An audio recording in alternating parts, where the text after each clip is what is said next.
биологийн нас таны гас суртын наснаас залуу байж болно.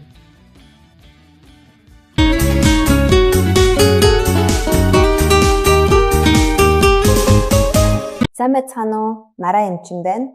Настай болоод ирэхээр сайн идсэн ч тамир орохгүй. Харин ч ядраад гидс орчмоор тархалаад байна уу? Үүний нууц нь инсулины төсвөрлөлт юм.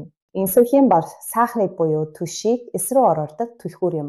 Гэтэл 3 хоошортоос болоод цоожин гацаж, цусанд сахар их байгч эс дотор түш орохгүй байгаа хэрэг. Үүнээс болоод тамир тасарч байгаа хэрэг юм.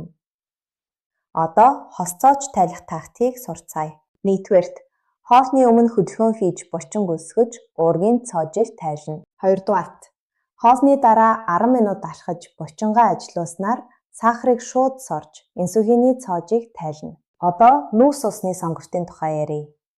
Нүүрс ус бүхэн ижиж биш юм. Цагаан гуриш, чихэр зэрэг нь цуснд пуужин шиг хурдан орж цоожийг улам гацаадаг. Харин арван гуриш, хөц будаа зэрэг нь аажуухан шингэж инсулиныг амраадаг супер хүнс юм. Би нийслэл салаатанд маш дуртай.